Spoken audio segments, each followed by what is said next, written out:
तो मेरे प्यारे दोस्तों, नमस्कार। स्वागत है आपका अपना स्टडी चैनल लर्निंग जीएस वाला में।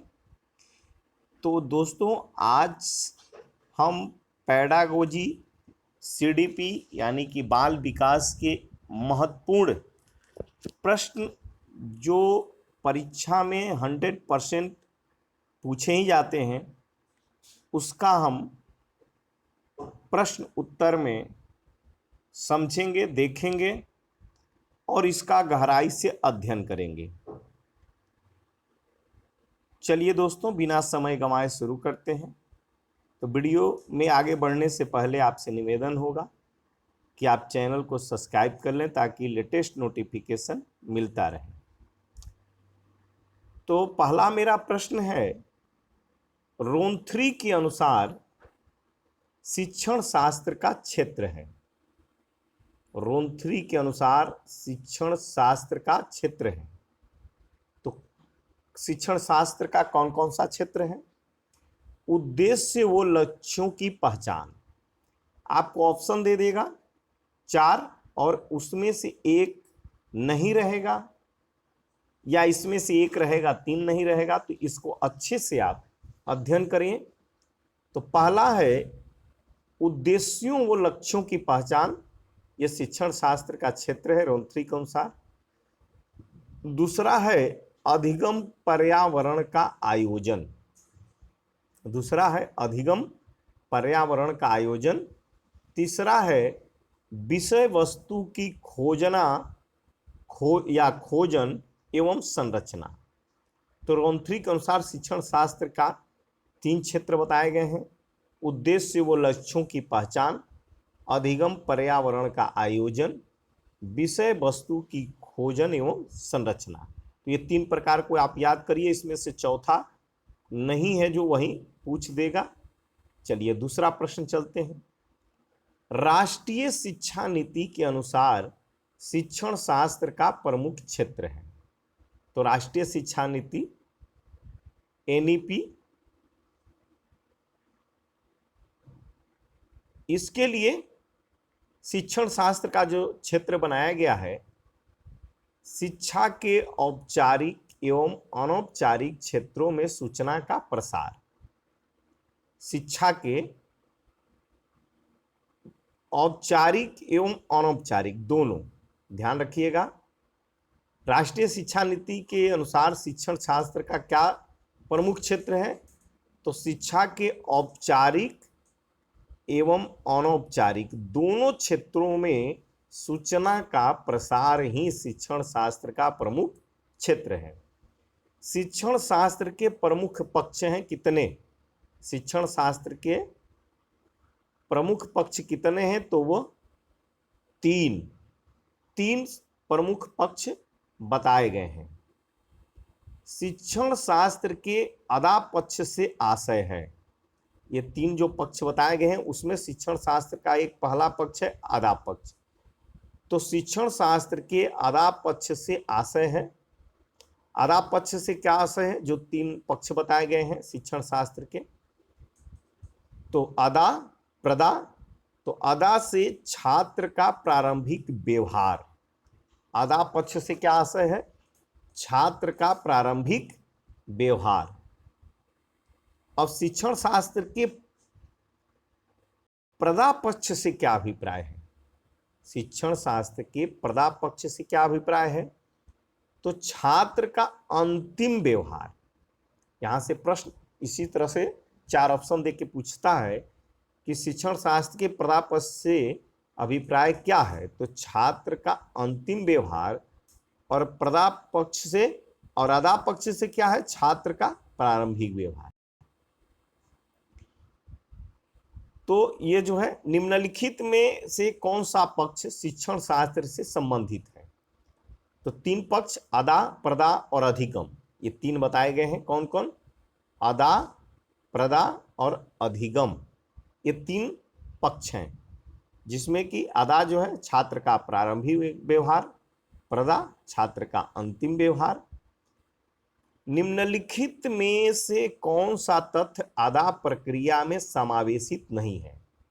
तो अदा प्रक्रिया में विषय वस्तु की विशेषताओं की पहचान ये अदा प्रक्रिया में नहीं आता है। प्रारंभिक ज्ञान में नहीं आता है कि विषय वस्तु की विशेषताओं की पहचान जो है यह जो है अदा प्रक्रिया में नहीं आता है। निम्नलिखित में जो 4 ऑप्शन देंगे वह निम्नलिखित 4 ऑप्शनों में कौन सा तथ्य प्रदा पक्ष से संबंधित नहीं है?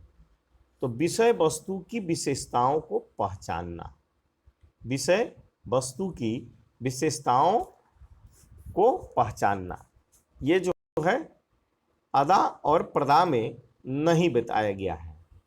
पहचान विषय वस्तु की नहीं होता है। विषय वस्तु के स्तर होते हैं। विषय वस्तु के कितने स्तर होते हैं? तो विषय वस्तु के 3 स्तर होते हैं। विषय वस्तु का तार्किक क्रम में प्रस्तुतिकरण संबंधित है। तार्किक क्रम में, तो तार्किक क्रम में विषय वस्तु का जो प्रस्तुतिकरण संबंधित है वह है विषय वस्तु से, शिक्षण अभ्यास से। किससे किससे होगा? विषय वस्तु से और शिक्षण अभ्यास से। राष्ट्रीय शिक्षा तकनीकी परिषद द्वारा शिक्षण शास्त्र है, जो राष्ट्रीय शिक्षा तकनीकी परिषद बनाया गया है उसके अनुसार शिक्षण शास्त्र क्या क्या है? अधिगम प्रक्रिया में सुधार हेतु विधियों का विकास। अधिगम प्रक्रिया में सुधार हेतु विधियों का विकास। दूसरा क्या है? तकनीकी एवं सहायक साधनों का प्रयोग एवं मूल्यांकन। ये जो है राष्ट्रीय शिक्षा तकनीकी परिषद द्वारा जो शिक्षण शास्त्र बताया गया है वह अधिगम प्रक्रिया में सुधार हेतु विधियों का विकास है और तकनीकी एवं सहायक साधनों का प्रयोग एवं मूल्यांकन है। चलिए ब्रह्मा प्रश्न पे चलते हैं। एक शिक्षक शिक्षण करते समय बाल केंद्रित विधियों के साथ साथ शिक्षण अधिगम सामग्री का प्रयोग करता है। एक शिक्षक जो है शिक्षण करते समय बाल केंद्रित विधियों के साथ साथ शिक्षण अधिगम सामग्री का भी प्रयोग करता है। तो वह किस चीज का अनुकरण करता है?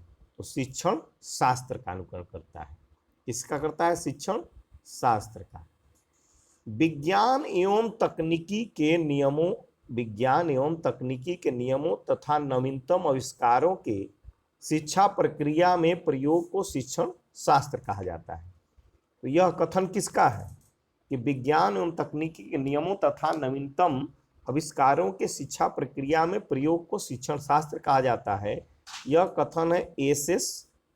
कुलकर्णी का। एस.एस. कुलकर्णी का।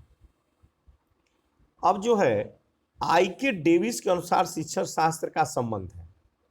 तो आई.के. डेविस के अनुसार शिक्षण शास्त्र का किससे संबंध है?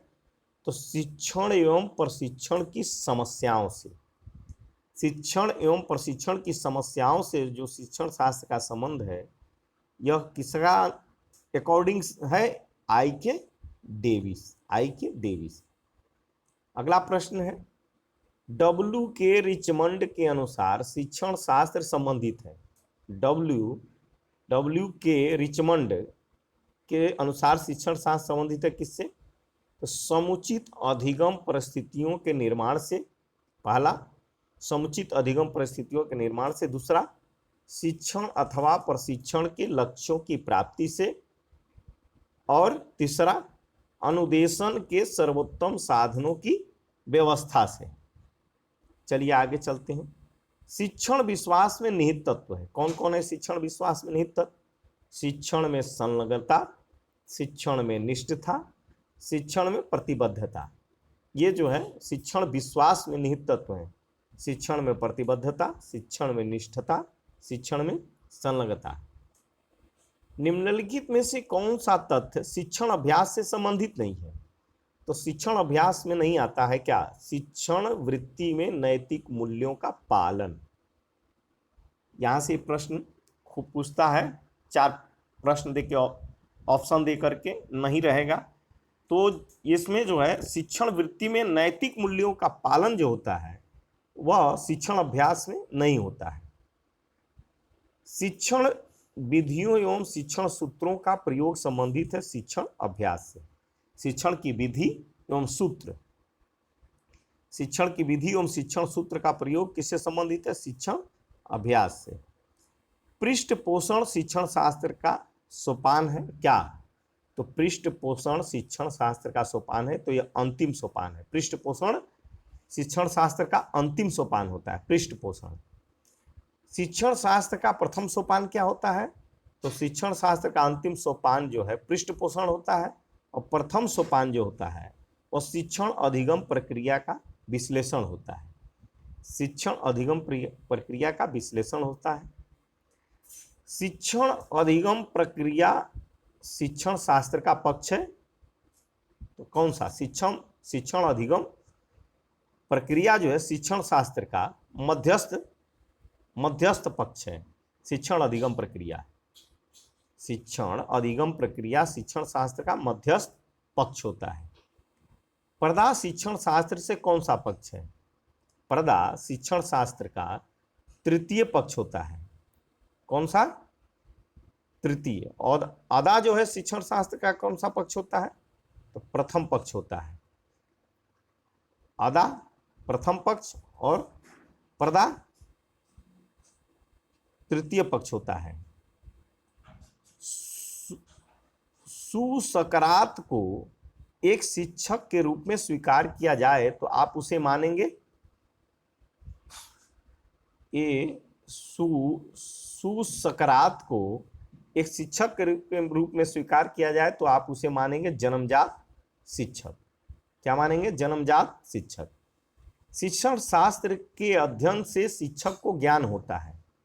शिक्षण शास्त्र के अध्ययन से शिक्षक को ज्ञान होता है शिक्षण सूत्रों का, शिक्षण विधियों का, शिक्षण विज्ञान का। 3 तरह का ज्ञान उसे मिलता है शिक्षण शास्त्र से।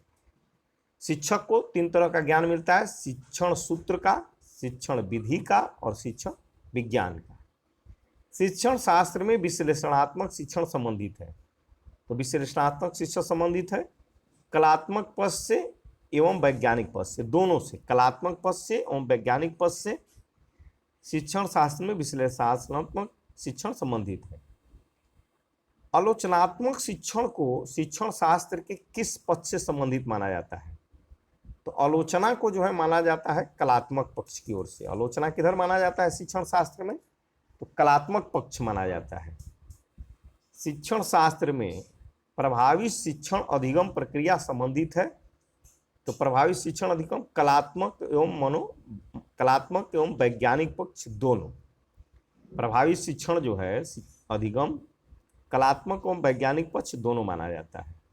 शिक्षण शास्त्र की अवधारणा के विकास में सहयोग रहा है। तो शिक्षण शास्त्र की अवधारणा में किसका सहयोग रहा है? तो श्रव्य दृश्य साधनों के उपयोग का एवं विकसित यंत्रों एवं उपकरणों के उपयोग का।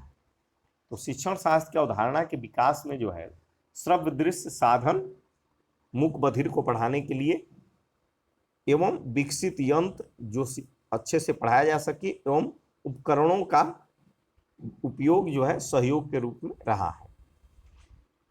अभिक्रमित अनुदेशन एवं अधिगम शिक्षण शास्त्र के विकास में है क्या? सहायक। अभिक्रमित अनुदेशन एवं अधिगम शिक्षण जो है वह विकास में शिक्षा के सहायक रहे हैं।